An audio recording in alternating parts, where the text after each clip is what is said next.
I always get a kick out of the annual projections from all the talking heads and research departments on Wall Street. I mean, think about it. They are all reading the same tea leaves, so how are they usually so separated in what they project for year-end S&P 500 targets? The reports tend to be pretty, and the public eats them up, but I find them to be of absolutely no practical value. So much can and usually does happen throughout the year that expecting to be able to decide in advance what the financial markets will do and what will outperform or underperform, I think should be left at the bar during the cocktail parties. In my opinion, interest rates and interest rate expectations are the primary short to intermediate term driver of stocks, and in the longer term, it is all about earnings. Rising interest rates tend to be viewed by the market as negative for equities, while falling interest rates are bullish for stocks. And interest rates have mostly been on the decline since their high point in late October of last year.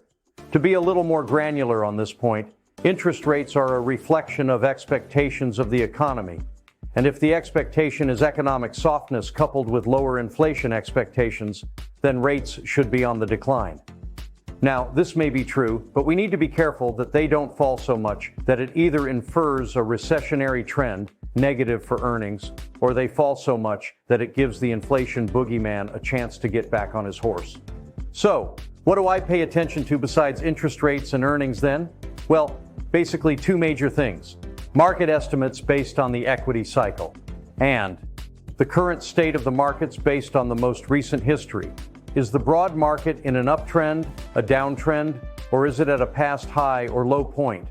When looking at equity cycles, I try to measure the probabilities of expected outcomes based on where we are in cycles. By cycles, I mean the presidential cycle, or the post-market low point cycle, or the length of time in an ongoing uptrend cycle. Currently, my analysis indicates the S&P 500 has entered year 2 of a bull cycle that started in October of 2022 after coming off the dreadful 2022 decline. This is developing concurrently with an economic cycle that didn't fully reset in 2022 due to the massive liquidity I mentioned almost every week last year. I believe if it weren't for the $5.5 trillion that was sloshing around the economy to provide unabated purchasing power, we would have most certainly sustained some level of recession. To quote Ari Wald of Oppenheimer Technical Research, looking at bull cycles following a recessionary versus non-recessionary bear, we've found the latter are usually steadier, lower year 1 returns, followed by higher year 2 returns, and last just as long, median of 32 months. The 37% gain since October 2022 is on par with the typical returns following a non-recessionary reset, and the median return between months 15 and 27, December 2023, December 2024, has been 13%, which is the basis for 2024 expectations. Ari goes on to say that the last time there has been a negative election year, again another cycle, the presidential cycle, was in 1948. Here I show both the table of expected returns following the first cycle data mentioned.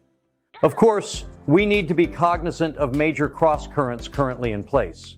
2 high-profile wars, a slowing economy, a U.S. government ready for a shutdown, pre-election positioning by both parties, a pivot of interest rate policy, and chances of a recession. Pretty meaty roadblocks to be sure.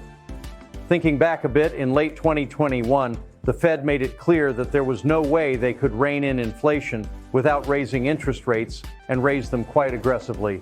This was a new playbook, far different from the zero interest rate policy they had been working under, so the market subsequently swooned from November 2021 until October 2022. Then it bottomed out as the actions of the Fed seemed to be taking hold and having the desired effect on inflation. Then the markets bounced, but only bounced right back up to the old highs. Yet most stocks are still not close to their respective highs as the S&P is. Here is the picture of exactly what the last couple years has been like. Note the high in 2021, the low in 2022, and the high just a couple of weeks ago. With the Fed now widely expected to cut interest rates this year, it makes one question what kind of new environment we are transitioning into.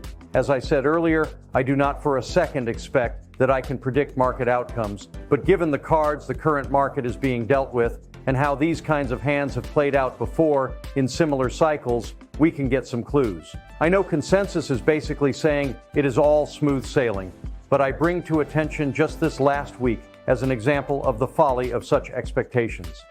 After 9 weeks of consistent uptrend and all the wonderful year-end, Santa Claus rally talk, profit-taking hit the market like a starting gun the first trading day of 2024.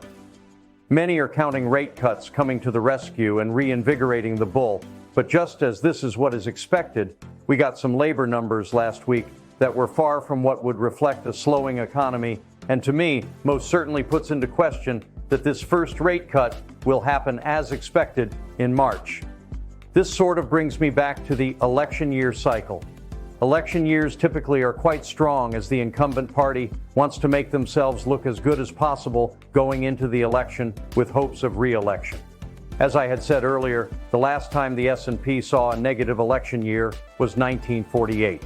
This being said, the short-term profit-taking in the first week of 2024 is probably not quite over, and some additional volatility to burn off the ether of the 9-week rally could plausibly be expected in the first quarter. But the year still seems poised for a positive outcome. In this chart, the blue line is what the Dow Jones Industrial Average does on average during election years. Notice that it seems to build its energy in the first quarter and then get itself in gear into the year end. The last point I would like to make is the current action of the small cap companies, as they have been trying to play catch up to their large cap brethren. Here is a chart of the Russell 2000 small cap index and of the Russell 2000 relative to the S&P 500. As can be seen, the Russell has been in a sideways move since its decline into the beginning of 2022, and for the last 2 years really hasn't been able to get its motor running. Many are choosing to say that this has been long enough, and it is time for it to lead the broader S&P. As can be seen in the lower portion of relative performance, the Russell continues its underperformance, and I, for one, would prefer to be late to this party and more confident than early and continue to be sorry. The last picture for you to study is the action of the S&P 500 index relative to the NYSE stocks above their 200-day moving average line. I look at this to see what has been happening relative to the high and low points in the S&P 500. Note that the number of stocks above their 200-day line was falling when the S&P hit its high point in late 2021. This is called a negative divergence. Then, throughout the advance in the last 15 months, it has held its own, but of late seems to be saying that it could be prepared to expand as earnings and further advancing markets would support. Will it happen? I, again, would prefer to wait and see some levels of confirmation before believing it to be the case. But for now, this correction the markets are experiencing to start 2024 has been measured and seems to reflect typical beginning of the year profit taking versus a reversal of the uptrend. Stay tuned. Please feel free to reach out with any questions you may have, as we are all here at the ready. Once again, we wish you all a very happy new year.